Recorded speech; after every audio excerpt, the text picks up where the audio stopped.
नमस्कार साथियों, समसामयिक मुद्दों से संबंधित प्रश्नावली श्रृंखला के साथ मैं अमित आप सभी का स्वागत करता हूं।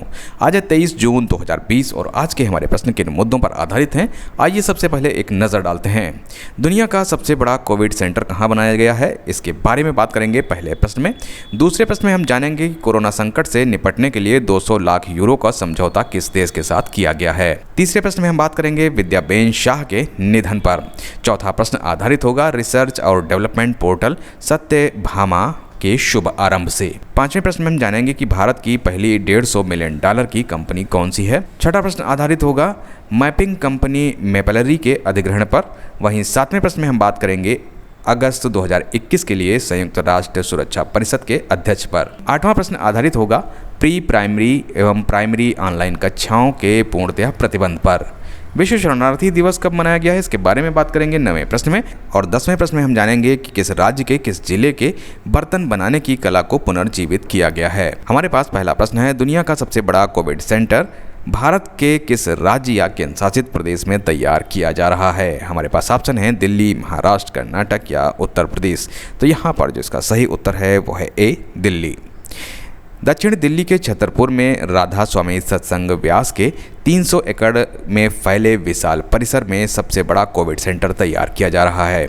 परिसर के अंदर 12,50,000 वर्ग फुट में फैला एक शेड है जिसमें कोरोना संक्रमितों के लिए 10,000 बेड लगाए जा रहे हैं। मरीजों की देखभाल के लिए यहाँ 400 डॉक्टर और 800 नर्स मौजूद होंगी।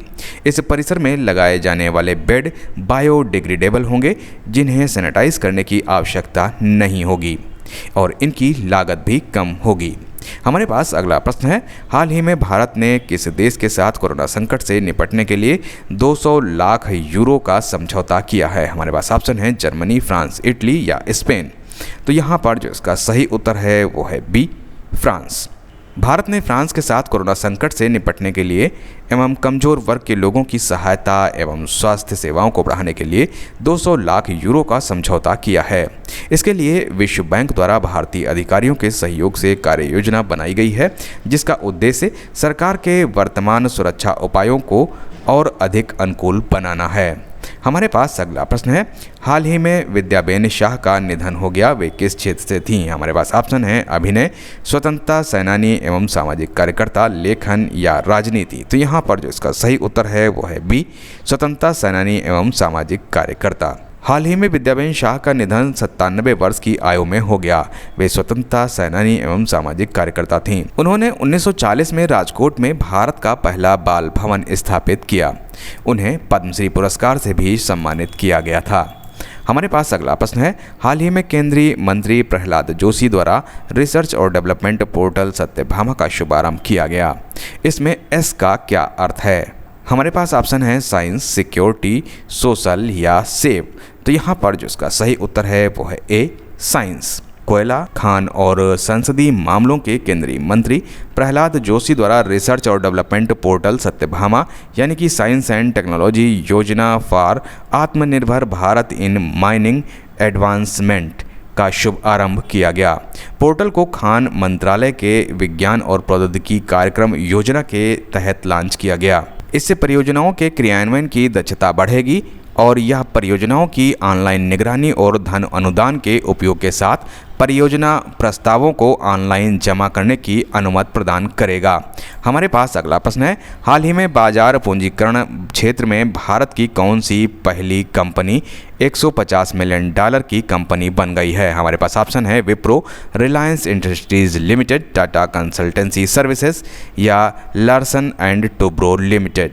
तो यहाँ पर इसका जो सही उत्तर है वो है B, Reliance Industries Limited. Mumbai स्थित भारतीय बहुराष्ट्रीय कंपनी रिलायंस इंडस्ट्रीज लिमिटेड बाजार पूंजीकरण के मामले में 150 मिलियन डॉलर के मूल्य को प्राप्त करने वाली भारत की पहली कंपनी बन गई है। रिलायंस इंडस्ट्रीज लिमिटेड के इस विकास में सबसे बड़ा योगदान जियो का है। इसके अतिरिक्त रिलायंस इंडस्ट्रीज लिमिटेड ने स्वयं को पूरी तरह से ऋण मुक्त कंपनी घोषित कर दिया है। रिलायंस इंडस्ट्रीज पर 31 मार्च 2000 तक 1,61,035 करोड़ रुपए का शुद्ध ऋण था। हमारे पास अगला प्रश्न है, हाल ही में फेसबुक ने किस देश की मैपिंग कंपनी मैपलरी का अधिग्रहण किया है। हमारे पास ऑप्शन है स्वीडन, फ्रांस, इटली या ब्रिटेन। तो यहाँ पर जो इसका सही उत्तर है वो है ए, स्वीडन। फेसबुक ने स्वीडन की मैपिंग कंपनी मैपेलरी का अधिग्रहण किया है। मैपेलरी भीड़भाड़ वाली तस्वीरों को इकट्ठा करती है, स्मार्टफोन और अन्य प्रकार के कैमरों से चित्रों का योगदान करती है। यह तब तक वास्तविक समय 3D मानचित्र के लिए कंप्यूटर विजन तकनीक का उपयोग करता है। हमारे पास अगला प्रश्न है, अगस्त 2021 के लिए किस देश को संयुक्त राष्ट्र सुरक्षा परिषद का अध्यक्ष नामित किया गया है? हमारे पास ऑप्शन है केन्या, आयरलैंड, नॉर्वे या भारत। तो यहाँ पर जो इसका सही उत्तर है वो है डी, भारत। अगस्त 2021 के लिए भारत को संयुक्त राष्ट्र सुरक्षा परिषद का अध्यक्ष नामित किया गया है।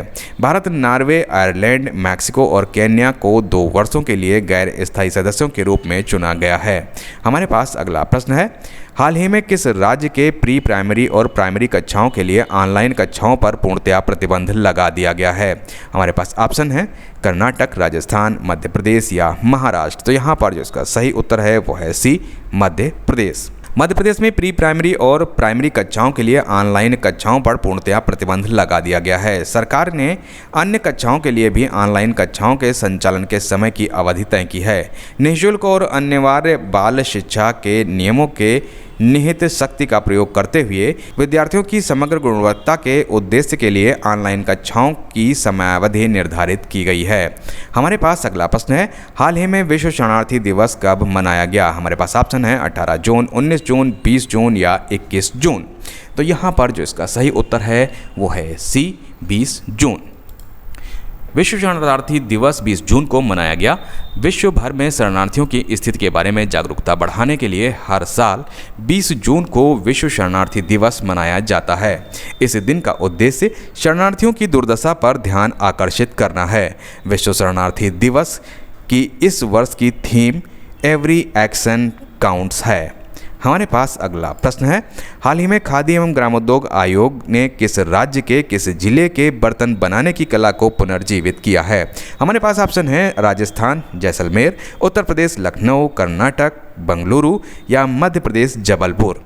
तो यहाँ पर जो इसका सही उत्तर है वो है ए, राजस्थान, जैसलमेर।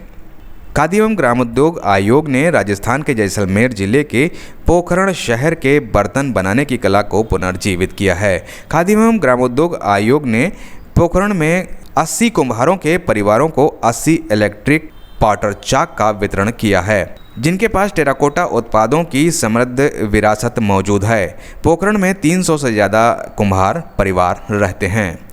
तो ये थे आज के हमारे समसामयिक विषयों से संबंधित 10 प्रश्न। मिलते हैं कल नए 10 प्रश्नों की श्रृंखला के साथ। तब तक के लिए मुझे दीजिए इजाज़त। नमस्कार, धन्यवाद।